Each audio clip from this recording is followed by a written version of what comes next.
Hey. Hey. Whoa, whoa. Hey. Live from an SBTi flavored puddle. Oh, so grossly flavored. It's the ESG industry's only weekly woke data podcast featuring analyst hole Matt Moscardi. In today's ungreedy ESG offshore windbag called September 20th, 2023, random ESG headlines, an SBTi deep dive, and a fancy expert named Cash, who ironically is a credit expert. Hey-o. Yeah, cash and credit. We haven't had a fancy expert in a while. Daniel Cash.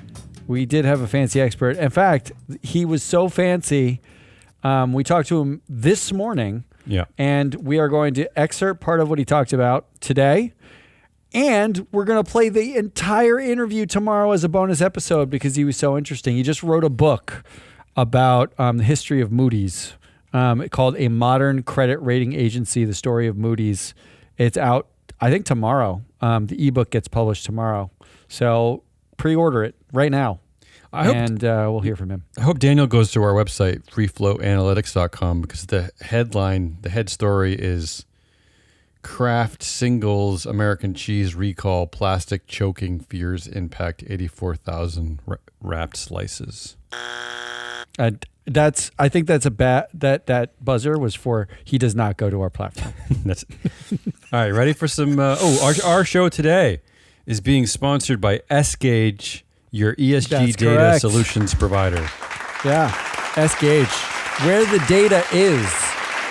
Wherever the data is, S-Gage is. All right, let's do some random headlines. ESG All right, headlines. let's do ESG flavored. How good is ESG flavoring? Monday, we kind of cover the business world as a whole, but on Wednesday, I really like to get super nerdy with the stories I pick. That's good because everybody likes that. As an example, the first story, California governor commits to sign climate disclosure bills into law. So Wow. Governor Newsom Commits to. he said, quote, of course I'm going to sign those bills, unquote. Of course. Okay, SB 253. This requires all companies with $1 billion plus revenue to disclose greenhouse gas emissions. So this is Scope 1, Scope 2, and Scope 3 emissions. This is going to apply to more than 5,000 companies. The Scope 3 is the big one. So the Scope 3 disclosure obligations for Scope 3 will begin in 2027. So the companies have some time here. Okay, that's fine. That's plenty of time. Think about it for a while. Maybe smoke a pipe by a fire while you consider how you're going to do it. Ask a few friends and then just say some stuff. The important thing here is that this is not just companies headquartered in California. It's companies that do business in California, which is basically what? That's all. Every company. Every company. I mean, California by itself is like the 7th largest economy in the world. It's bigger than Canada. It's gigantic. There's more people in California than Canada people, so get over it. So that's a lot. That's a big deal. How soon before it gets the lawsuit to stop it? That's not what this show is about, Matt. Oh. SB 261, the other bill he's going to sign applies to companies with revenues greater than $500 million, and it asks them to prepare. This is like a shareholder proposal. It's asking those companies to prepare a report disclosing their climate-related financial risk. Oh, does that mean us? Is that us? $500 million in revenue? Stop it. Feels sick. I can't remember if it's $500 million or $500 in revenue that we generated. Meanwhile, the headline says, big oil has been lying to us. Here's another story out of California. The U.S. state of California is suing 5 of the world's largest oil companies, alleging the firms caused billions of dollars in damages and misled the public by minimizing the risks from fossil fuels. So California is suing ExxonMobil, Shell, BP, ConocoPhillips, and Chevron. As part of the complaint is this quote: oil and gas companies executive. Okay, I want to slow down. Focus on this. Oh yeah, go slow. Come on, read it dramatically. Do you need some dramatic music underneath? Maybe, this? yeah. Okay, how about this? Oh, I like that. Oil and gas company executives. That's the subject of the sentence. Executives. Wow. Okay, have known for decades that reliance on fossil fuels would cause these catastrophic results, but they suppress that information from the public and policy makers by actively pushing out disinformation on the topic. So, Matt, my point is that there are actually people running these companies. So you actually can ascribe blame to the people that run corporations. You can ascribe blame to the executive, to the board. We are allowed to do this. How dare you? It's not libel. It's not slander. You are actually allowed to call out the people who actually make the decisions, Matt. Look, if you're confused about Damien's anger right now, it's because we have been posting all week the dirtiest directors in the world over the last 5 years. These are directors who all we do is we take their influence number that we use social science and created an estimate how influential they are. We multiply it by the emissions at the companies where they sit on boards. So we said they're responsible for overseeing this much emissions. Here's the biggest emitters, right? Here's the dirtiest directors. We did get some social media pushback saying that it was slander and defamation. And that we should know better. And that we should know better and that we don't have an ethical standard. But I don't want to spend too much time on this, but let's just break it down a little bit, right? Maybe you don't believe in our methodologies to ascribing the percentage of influence to the board. Okay, fine. Yeah, but sure, I don't either. Then you can make the case that if it's a 10-member board, that every director has about 10% of influence, right? Sure. So you could make the case that they have 10% of the blame for whatever the company is doing, right? So I mean, anyway, that's all. I'm going to say. I think the point here is, there's no point. Why do we elect a board at all if we can't say they're responsible for anything that happens at the company, regardless of how you cut it?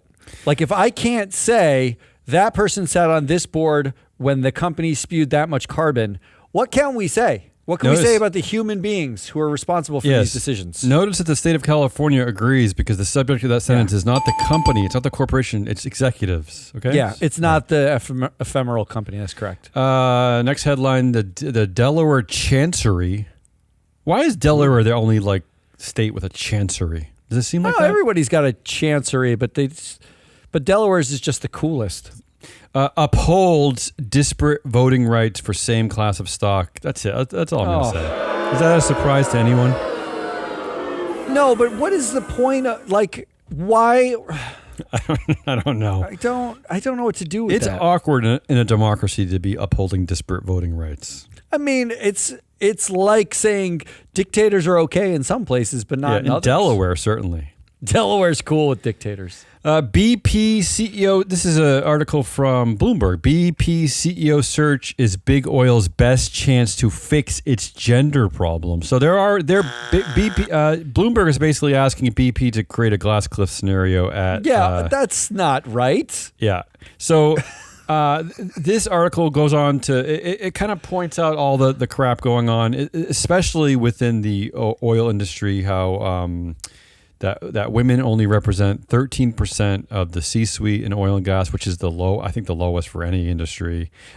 They claiming that appointing a female CEO would send a clear message that the clubby era of petromasculinity, they're calling it, could finally be coming to an end. I like that. What a Matt, do you really think phrase? Do you really think that appointing a Glass Cliffs female CEO at BP would send a clear message that the patriarchy in oil is over? Is that really? No, but I think actually you have to work backwards. Yeah. I think they wrote the article so that they could say petromasculinity or whatever. I think that I think someone was sitting around in the office and they're like, God, what a petromasculine boys club. And they were like, that sounds like a story. Write it.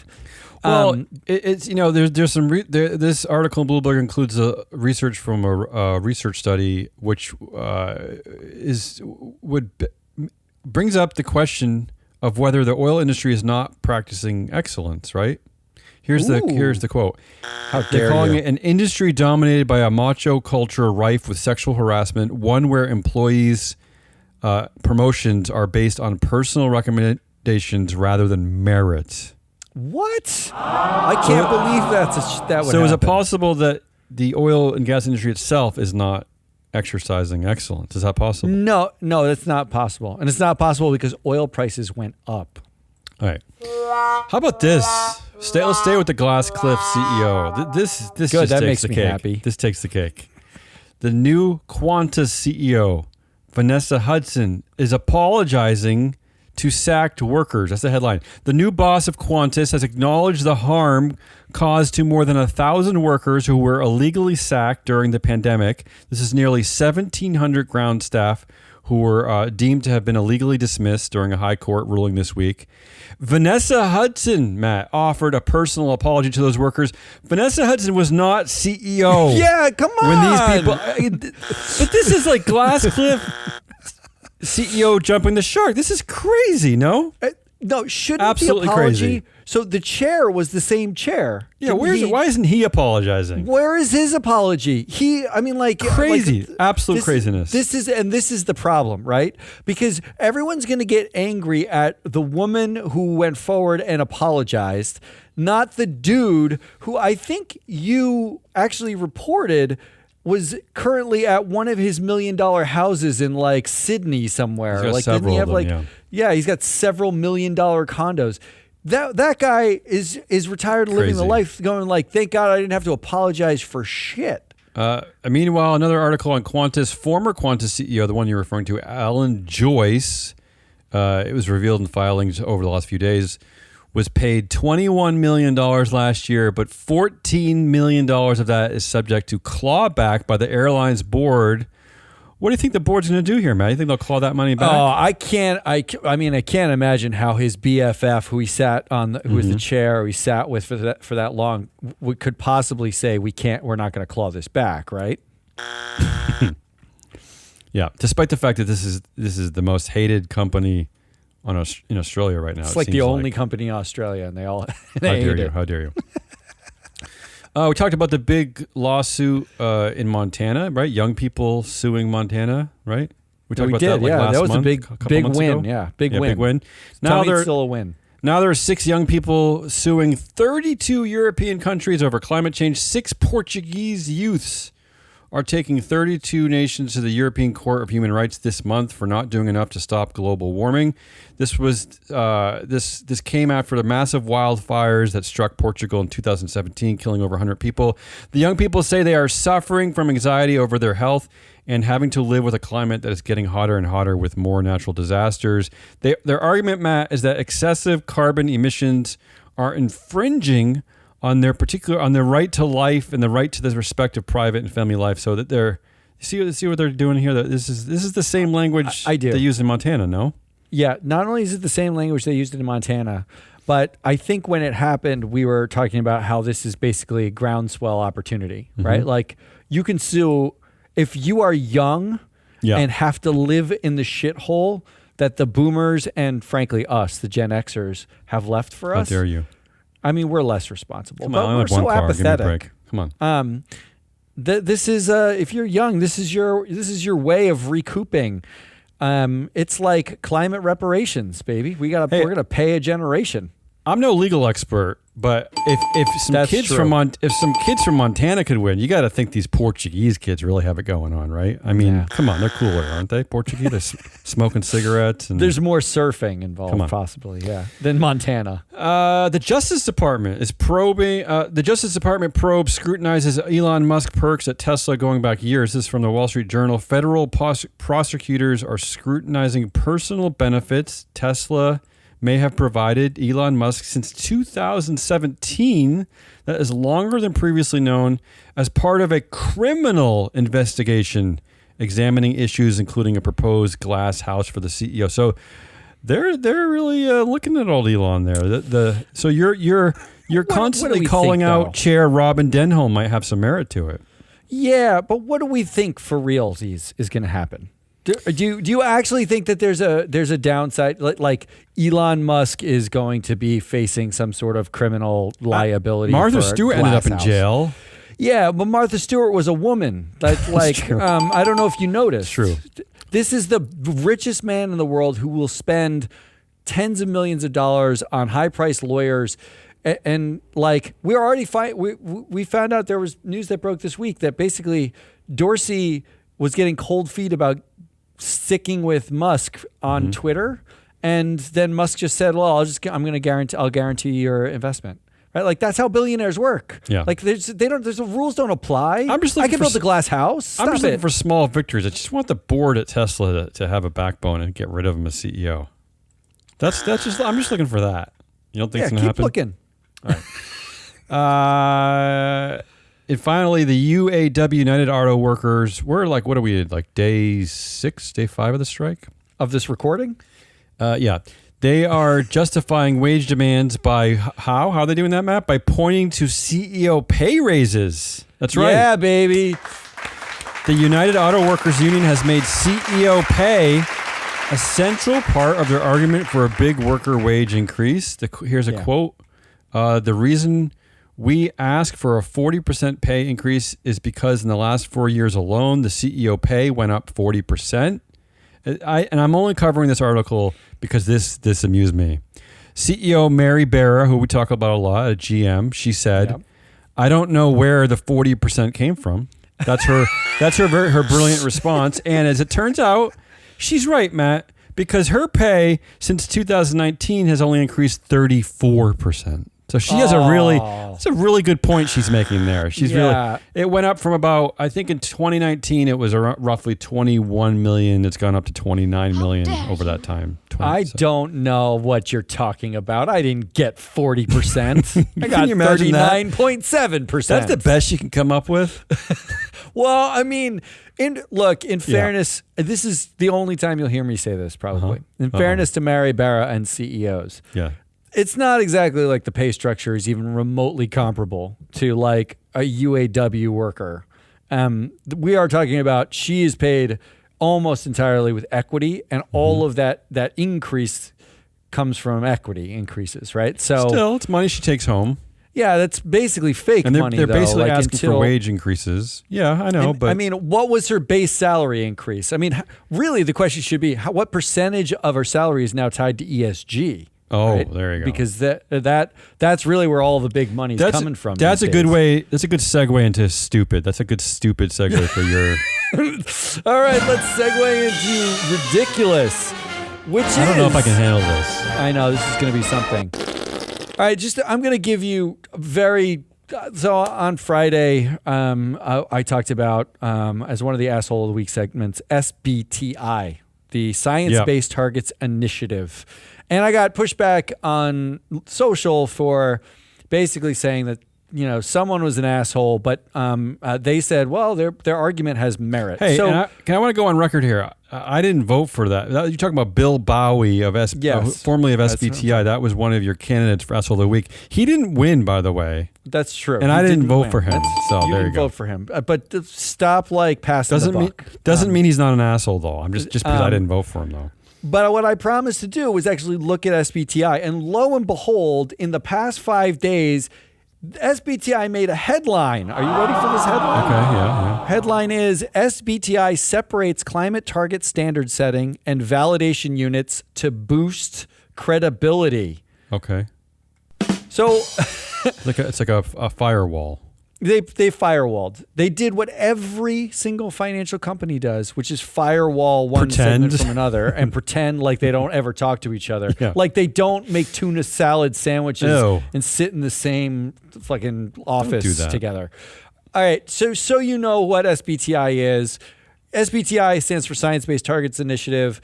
It was organized by CDP, World Resources Institute, Worldwide Fund for Nature, WWF, and the UN Global Compact. Note that there are no for-profit companies there. Those are all non-profits. They're all quasi-national and non-profit organizations. They are a standard-setting body for setting a carbon target and then validating it. And what they are now doing is they're separating the target setting and the validation so that there's less of a perceived conflict of interest. Sure. As part of this announcement, this story, they also announced the addition of new board members. Okay, new board members. So here's what we're going to do. Are you ready for this? Yeah. We are going to take this bit by bit, and we're going to rip into SBTi. We're going to criticize SBTi. We are going to go on the merit of what Bill Bowie said. So you agree with Bill Bowie? On its substance, there's stuff here, right? Okay. So we are going first. Let's talk about the board, okay? Yeah. The board of SBTi. One of my favorite things about it is 2 of the new board members, the board of trustees, because it's a nonprofit, are in our database. Okay. It's the ex CEO and chair of Enel, an Italian energy company. Okay. And the current CEO of Novozymes. Novozymes. So that's Francesco Storacci. He is the chair of the board of trustees now. Mm-hmm. He had 28% of the influence on Enel's board and 19% of influence on Endesa's board. Okay. He actually bats .556 on carbon. All right. He's actually pretty good. He's okay. He's average. Which surprises me. If he's on an energy, he's a former CEO of an energy giant. Yeah. I know, but I read everything on, this is how much research we did. Yeah. I read everything that Enel and Endesa has put out about what they're doing around carbon. Do you think Francesco is a good choice for the SBTi board? Okay, so I'm a little concerned about one particular thing. Yes. About 2 things. Number one, Enel, according to MSCI, has the worst governance score basically possible for ESG scores. As we've learned over the last few years, people are very comfortable separating the G out of this ESG. They don't really care about G as much anymore. They just named him the chair of this organization. Okay. So I think the governance part of this actually matters. So there's a little bit of concern to us of what he calls governance. Mm-hmm. The second thing is, while they are making huge strides to decarbonize, they have all of unlike their sort of partners who are saying we need more gas. Like everybody's saying we need more gas and oil and whatever, at least at the time being. They're actually doubling down and saying we do not. We need to move faster towards renewables. Good. But they still use a lot of coal. So there's still a coal-fired stuff. Are they using that to make that delicious pizza? Delicious Italian pizza? Look, gelato doesn't get made in warm climates, so you got to keep it cold somehow. Yeah. And here's another problem that I have with the board. Mm-hmm. Storacci is one thing. He's the chair. Ivan Duque was the former president of Colombia. Do you know anything about Colombia? Really? Yes. Okay. He's joined the board of SBTi, Science-Based Targets Initiative, Carbon Reduction Initiative. Yeah. Colombia is an oil state. Yeah, they love oil and they love cocaine, according to the latest report. Right? Cocaine now is the biggest export. Yeah. I mean, I'm not sure that is the rep. Like Storacci, okay, I can get behind. But this is, under Ivan's watch, CO2 per capita increased 6% while he was president. Absolute emissions increased 11%. It was production-based increases, meaning because the country was basically digging up more and selling more. How the hell does this guy get on the SBTi board? I don't know. And the top 2 exports of Colombia are crude petroleum, and coal is the second one. I left out the cocaine. Not a good look. Maybe it's. I've glanced at Bill Bowie's 170-page. No exaggeration. Yeah. Against SBTi. Maybe they need the cocaine to just kind of deal to get through reading it. Yeah, exactly. The last one on the board who's worth mentioning here is Esther Baget or Baguette. Okay. Pretty sure that's not how you pronounce that. I don't know how to pronounce her last name. She's the CEO of Novozymes. Yeah, what is Novozymes? So Novozymes is like a pharma company. Biotech. And she is a fake CEO. Okay, what does that mean? It means that Kasim Kutay has more than 60% of the influence of the board of Novozymes because he's actually the CEO of Novo Holdings. Okay, Novozymes is a nothing burger. That doesn't mean that she's a bad choice. I didn't say she's a bad choice. I just said she's a fake CEO. Sounds better than the former president of Colombia. Yes, I would agree with that. I really want to know. I really want to know how that happened. I want to know: were there no climate scientists available for this? There's no one. There's no one. Honestly, after talking to Daniel Cash today, I'd put him. I'd nominate him for the board. A lovely gentleman. Yes. Fulbright scholar? Yeah. There's no. I know he doesn't have a background in this, but who cares? He's smart. The other trustees are actually the founders and funders of SBTi, and they are members from UN Global Compact, CDP, and WWF and WRI. In fact, their roles are actually the seats are sponsored by those companies. So these nonprofits are funding the seats of the executives of SBTi. So it's all funded. The funders are basically doing that, which gets us to the money question. Are you ready for the money?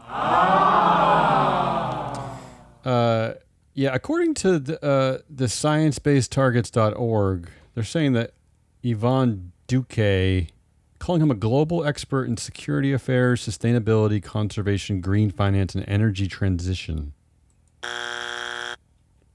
I mean, so what do I know? I guess he's a conservationist. That's what they're calling a good thing. Yeah, I think if you're the ex-president of a country, they're just going to put you on a board. He was the youngest ever elected president in Colombia. Maybe that's a good thing. Oh, okay. Well, I still don't really understand. I don't get it. Go ahead. But let's follow the money a little bit, okay? 45% of SBTi's funding comes from two foundations, and this is their core funding. It comes from Bezos, the Earth Foundation. Oh, you don't have to boo Bezos. The foundation probably does good stuff. I don't know about the source of the money, though. The Uncle Hefe might not. And then the IKEA Foundation. Oh, I didn't even know that was a thing. There's an IKEA foundation? Well, what I like about that is, do they give an instruction manual with the money that they send? Does it also come with a really shitty bookcase? Yeah, it shows you the picture of one unhappy person and then two smiling people, because you're supposed to use two people to put together, carbon targets and validation. 20% of the funding is project funding, and it comes from three foundations: the Lauds Foundation, Bloomberg, and Rockefeller. Now, I don't know Lauds. Do you know anything about the Lauds Foundation? I do not know. So, but it's only a fifth of their funding. 35% of their funding, just over a third of their funding, are fees for validation. All right? We're going to come back to that, because this is the issuer pays model of finance. This is credit ratings, which is why we talked to Daniel Cash. We wanted an expert to talk about this. This is the heart of what is one argument against SBTi. One thing about their conflict of interest: if you are taking money to set a target for somebody, help them set the target. First of all, you choose the model that they set the target on, you take their money, and then you validate their target for money. Right. You are doing two things at the same time. The incentive would be to cheat a bit to get that money. But this is a not-for-profit organization, no? SBTi? Yes, but let's be honest. There's not there's no human instinct for, we're a not-for-profit, we'll be super harsh on you so we don't get your money, right? That's not an instinct. Okay. And the reason why this conflict matters is because of this headline: U.S. government, the world's largest purchaser, takes a bold step to align supply chain with SBTi. So the U.S. government chose SBTi as the standard setter, effectively, for all carbon targets and reduction validation in U.S. purchasing. They're the biggest purchaser of stuff on Earth. Okay. So that's a big deal for SBTi and for everybody else. Is that a surprise? Are there known competitors that they could have chosen, or it's more or less a monopoly? There are a lot of consultants that do work similar to this, but it's more or less a monopoly. There's not like 100 of them, who are all bidding this, process. There's basically them. But keep in mind, this is like 5 overworked nonprofits donating 20 overworked nonprofit employees with second jobs to do this and make it into a thing. Tireless work, yeah. And they are conflicted. And my point, what I came away thinking is... what is your point? Yeah. They're not as bad as, or they're at worst, they're equally as bad as everybody else in finance, right? Yeah, okay. The credit they're rating chuckleheads agencies, just like the rest of us. Look, life is hard, Matt. And that's what Daniel Cash is going to get to us. All right, so let's talk about the two major points of contention with SBTi and then wrap this up with Daniel Cash. Yeah, please do. Core complaint against SBTi, they chose the wrong carbon model. Okay. The core complaint basically is there are many models to choose from. SBTi chose the one that their own funders created with help from a consultant, and they chose it at the exclusion of all those other models, despite one academic paper, and I only found one academic paper that said there was a better model that they could have chosen. Wait, so they chose the model that most scientists agreed to, which was the best model? It wasn't it doesn't seem to be like most scientists agree or disagree. There seems to be robust debate about which model is good. But you had some models are good in some situations. But not to others. SBTi's credit, you got to pick a model and move forward here. Well, right? That is part of the problem, right? Yeah. SBTi, in order to stay economically feasible and get anyone to do anything about carbon, has to choose something, right? So what do they choose? They choose the one. It's kind of like we spent all this time and energy building this model. It's good. Like they're scientists. It's good. Let's use it. And there might be a better model, or there might be flaws to their model. Yeah. But that's one of the big complaints. Again, they chose their model to the exclusion of better one. I can see why you need all this cocaine to SBTi, because it's challenging work, right? And someone is going to be mad about something, right? Like, no matter which model you choose, there's going to be someone who's anti-model or pro-model. I don't really know why they couldn't change their model next year to something else. Why the models improve. Sure. No model is perfect, right? So I don't know why they can't change later. But part number two is this conflict of interest. Because they chose their own model, and because they get paid by the company to do the standard setting and the validation, the appearance is there is an incentive to weaken the targets, validate them, and get the company money. Okay. That's the appearance of a conflict. Right. There's no actual proof of this, but that's the appearance. I got you. It's about the social trust, and there's a conflict of interest. And so there's been demands, and the headline from 5 days ago about them separating these two bodies inside of them, standard setting and validating, is about removing the optics of this conflict. Now, the optics of this conflict are really what I want to get into, because this conflict exists fucking everywhere. Sustainalytics was selling consulting work to improve the ratings. ISS works with the companies that they rate for ESG and governance. Credit ratings, company comes to them, says, I'll give you money if you rate my credit. And if I don't like your rating, I can go to the other credit rating agency and see if I can get a better rating. The incentive is to, make sure that the company gets what they want. This is where I want to bring in an expert to talk about this. Look, I mean, this goes into many parts of life. I mean, there's criticism against the Academy of Motion Picture Arts or whatever about the films that they select to win Oscars really is partly based on art, but also partly based on furthering the interests of the industry, right? Who produced it? How much money did it make? Can I do a spin-off? Because if you pick the most obscure niche films that only appeal to certain artists, then it won't help the revenue for the entire industry. So these conflicts exist everywhere, pretty much. Everywhere. And so my struggle was to figure out why SBTi was different. And this is Daniel Cash. The full interview is tomorrow, but this is an excerpt from that interview. Daniel Cash, author of A Modern Credit Rating Agency, talking about conflict of interests and the messy sort of credit rating process. Here we go. Before we end here, because we could talk about this probably for days, which means we're probably going to have you back. There was something you said earlier about how the analysts, you were talking about the team of analysts, the methodology, in the end can be largely irrelevant. The team of analysts get in a room. You said, quote, they deal with the issuer, right? And I want to ask about that process, because there is a conversation happening now about carbon target setting and science-based targets, and they talk about it in ESG ratings, and they talk about conflicts of interests, the issuer pays model effectively, where when you're dealing with the issuer has paid you as a credit rating to give the rating. And it's not different from a company comes to you and pays you to create a target and then validate that target, which is effectively getting a rating.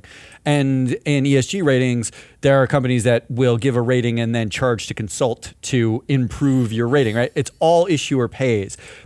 That seems to be at the heart of the business model of credit ratings and the heart of the problem when it comes to like incentive streams. How bad is it in a credit rating, or how natural is it? Like like there's not another better model. And I'm curious, when you think of it that way, is the ESG, the carbon target setting, all of that, is it really that different from the way the credit ratings do it? A very quick history lesson. Issuer pay started in 1969.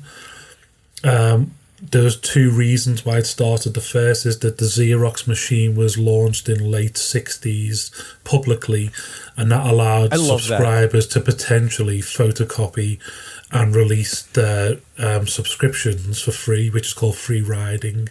So essentially they were going to be taken out of business if they didn't change. The second reason is that a company between the 30s and 60s, Dun & Bradstreet was buying all of these different rating companies. They had one called the National Credit Office, and in the 1960s they bought Moody's. In the 1960s, the National Credit Office was giving out AAA ratings, what they called prime ratings, to everybody who wanted one because they paid for it. And what happened in 1970... a railroad company called Penn Central crashed and shocked the economy.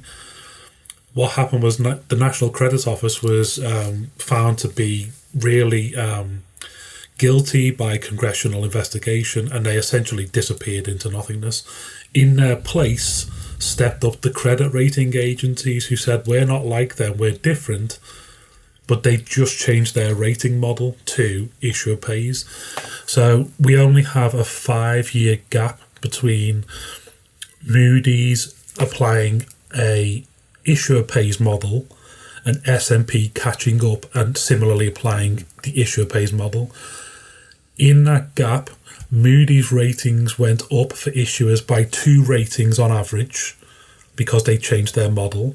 And then 4 years later, S&P's ratings caught up and went up 2 ratings on average because they also changed to issuer pays. The point is, rating inflation is the natural partner of the issuer pays model. The theory of issuer pays is that you get access to information that you wouldn't normally get. But it's impossible to stop that conflict of interest. It's quite literally impossible to do it. And even if you separate the analysts from the commercial people, they then go into the rating committee where the commercial person and the executives of the rating agency sit in the very same room as what are analysts and sometimes junior analysts. So it's impossible to change. And in the ESG space, it's mostly subscriber pays, or what we call investor pays. But that's slowly changing.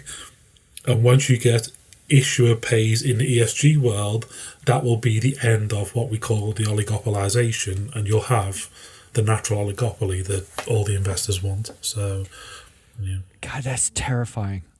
So just to summarize that, ratings inflation is the natural outcome of issuer pays, and firewalls don't work. Meaning, like, any of the ESG ratings, any carbon validation, any of that kind of stuff that are currently issuer pays are exactly the same without the oligopoly. Does that make them, would you say that makes them better or worse? I mean, in a way, it sounds like that might actually be worse. They're just at an earlier stage of their development, that's all. Because the ultimate goal of a rating industry is to be an oligopoly. Because once you're in it, you can't leave it. It's essentially a job for life. So, a very quick story. When I was starting my PhD, my supervisor warned me not to do it because he said, you're being very specialist and you might not have a job. I said, don't worry, the credit rating agencies will keep me in business for life. I wouldn't worry about that. And believe me, every single day there's a new news story with what they get up to. So, because it's essentially economic rent taking. They've got a place in the economic system and they withdraw rent from it because they can't be punished. So I got it in my whole PhD thesis was based on this simple understanding. They bought the consultancy services from the audit companies after Enron, when Enron was forced to divest their consultancy. They built up this massive consultancy business, and my whole thesis was about you can't have somebody so central also selling consultancy services to issuers when you have issuer pays. It's a massive conflict of interest, and they're generating too much money for you to punish them effectively. The record punishment was there was a settlement in 2013 for 1.3 billion. There was a settlement in 2015 for 800 million. They earned 5 times that from just ancillary services alone. So there's literally no deterrent. So the difference with ESG is at the moment you can deter, and that's the difference. But even when the oligopoly is formed, your ability to deter evaporates. So that's what we saw with the financial crisis. That's Daniel Cash. I think he makes my point, doesn't he? Does he make my point? Is that what you want to be happening here? You want someone to make your point? I want someone to make sense to me. I think the takeaway here is, look, carbon targets, the conflict of interest there is not worse.